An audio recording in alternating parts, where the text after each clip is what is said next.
नमस्कार। जे boss retail YouTube channel में आप सबका एक बार फिर से हार्दिक स्वागत है। आज मैं इंद्रधनुष कार्यक्रम के तहत आप लोगों के सामने उपस्थित हूँ। जो बिहार में जातीय सर्वे हुआ है उसके क्या साइड इफ़ेक्ट्स हैं, उसकी क्या परतें खुल रही हैं और आगे जा कर के इनका क्या अंजाम होगा, इन पर ज़रा चर्चा करते हैं।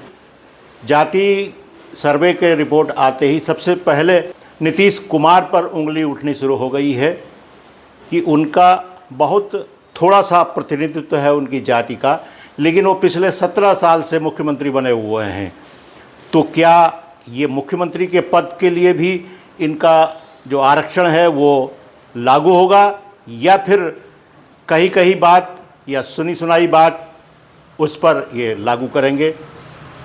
दूसरी चीज़ मैं ये बताना चाहूँगा कि पिछले लगभग 17 साल नीतीश कुमार जी के और 14 साढ़े 14 साल लालू राबड़ी के, 17 और 14 31 साल से ऊपर हो जाता है।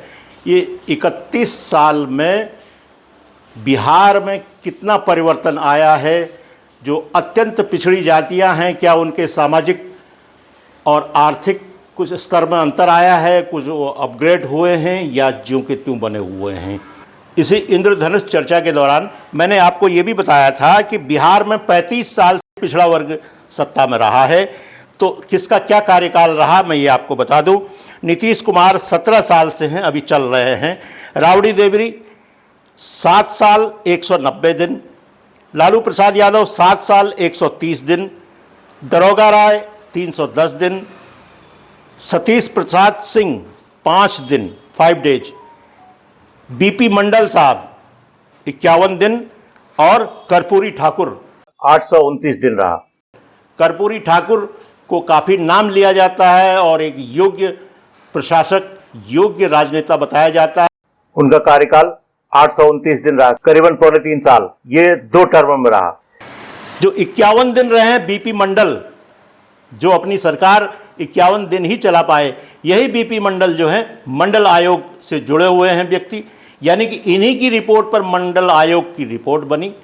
और बीपी सिंह प्रधानमंत्री बने तो उनको लगा कि भाजपा का कमंडल देश भर में हावी हो जाएगा, इससे पहले मंडल का जो थैला है, मंडल का जो बोरा है, उसके मुंह खोल दिया जाए और जहां तक पहुंचेगा ये वही रहा कि हमारा पैगाम मोहब्बत देना है और जहां तक पहुंचे। तो मंडल कमीशन ने उसके बाद से भारतीय राजनीति में जो एक तरीके से गठबंधन की सरकारों का दौर चलाया है वो अब तक चल रहा है, क्योंकि कोई भी सरकार अगर गठबंधन में रहती है तो वो फैसले उस तरह से नहीं कर पाती है जिस तरह से एक पार्टी का मुख्यमंत्री करता है। उसको मालूम है कि मेरे पास में बहुमत है और हमारी पार्टी जो भी राय लेगी उस पर काम किया जाएगा। लेकिन गठबंधन की सरकार जो होती है उसमें हर पार्टी को उनको ध्यान रखना होता है, हर पार्टी के हितों को ध्यान रखना पड़ता है और केवल शासन चलाने भर के लिए वो काम करते हैं। और प्लस जो छोटे छोटे दल आपके साथ में आए हैं या छोटे छोटे दल गठबंधन में शामिल हुए हैं, कोई वो राम भजने के लिए तो आए नहीं हैं, वो भी चाहते हैं कि जो हमने चुनाव में खर्चा किया है उसका दुगना तिगुना निकले, और ताकि अगली बार जब चुनाव हो तो कुछ अंश हम घर में बचा सकें, कुछ पार्टी में दे सकें और कुछ अपने चुनाव के लिए रख सकें।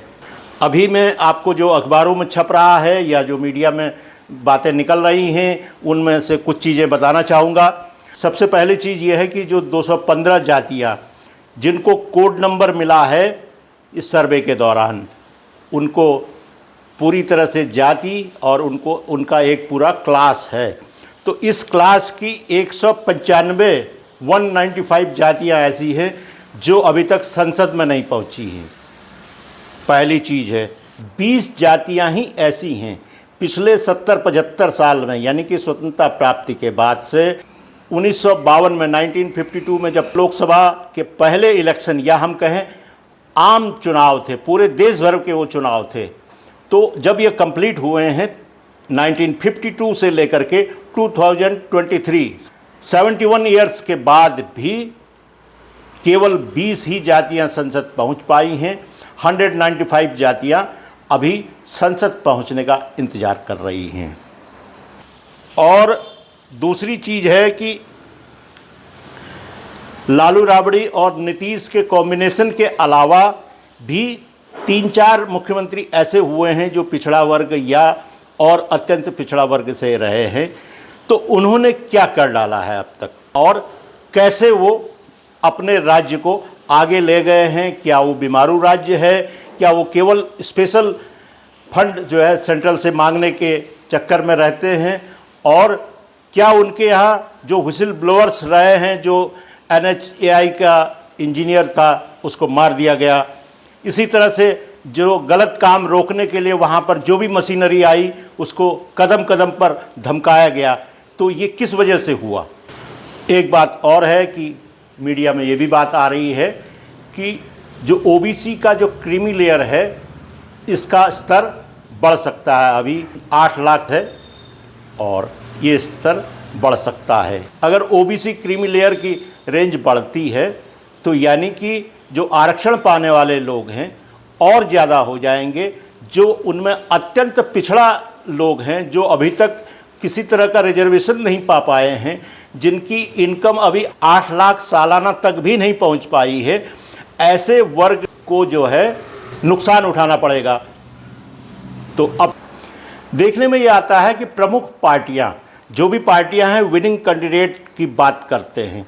जब चुनाव में टिकट बांटना होता है तो विनिंग कैंडिडेट वो एक पार्टी से आया हो या दूसरी पार्टी से आया हो या थर्ड पार्टी से आया हो या अपने जीवन में कई कई पार्टियों में घूम करके आ गया हो, लेकिन अगर विनिंग कैंडिडेट है तो हर पार्टी उसको टिकट देना चाहती है, भले वो उस पार्टी के सिद्धांत, उस पार्टी के उसूलों को माने या न माने।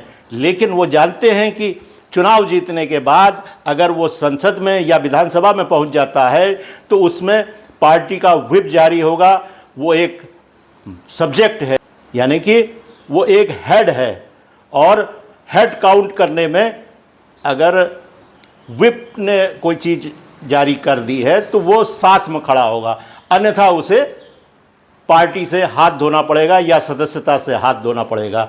ये भी देखने में आया है दल बदल विरोधी कानून जब से इम्प्लीमेंट हुआ है तब से मुख्य सचेतक की भूमिका या सचेतक की भूमिका या पार्टी व्हिप की भूमिका बहुत महत्वपूर्ण हो गई है।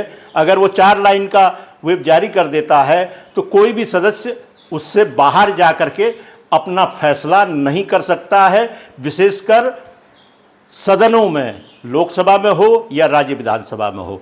और यही पार्टियों को चाहिए, वहीं पर उनको आंकड़े का खेल है, वहीं गणित है।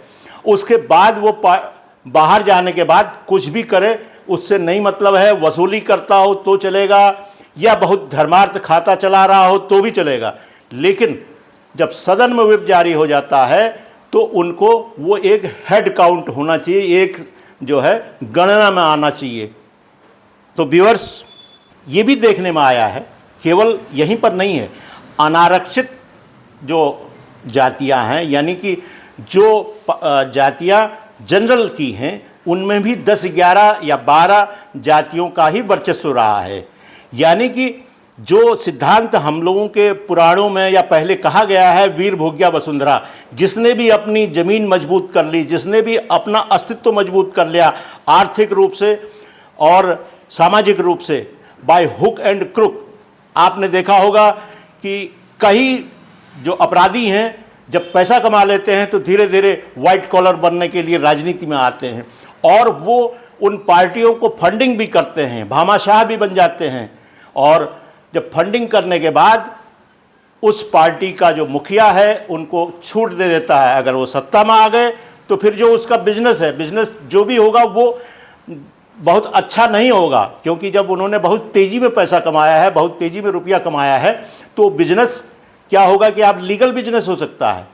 लेकिन जब वो पार्टी सत्ता में आ जाएगी तो बिजनेस लीगल न होने के बावजूद उस दल का मुखिया या उस पार्टी का मुखिया उसकी तरफ से आंख बंद कर लेगा। अगर सत्ता में है तो हो सकता है कि पुलिस के माध्यम से, हो सकता है कानूनी जरिए से उसको मदद पहुंचाए, यानी कि उसके एहसान को चुकाए। तो ये जाकर के कुल गणित है और इस गणित में बात निकलेगी तो बहुत दूर तक जाएगी। अब आज इस वीडियो को यहीं पर समाप्त करने की ज़रूरत है और फिर मुलाकात होगी नए वीडियो के साथ में। अगर आपको ये इंद्रधनुष का कार्यक्रम अच्छा लगा हो तो कृपया इसे लाइक करें, शेयर करें, और जिन भी व्यूअर्स ने अब तक जे बॉस रिटेल यूट्यूब चैनल को सब्सक्राइब नहीं किया है, कृपया सब्सक्राइब कर लें। इसी के साथ फिर होगी मुलाकात। बहुत बहुत धन्यवाद। नमस्कार।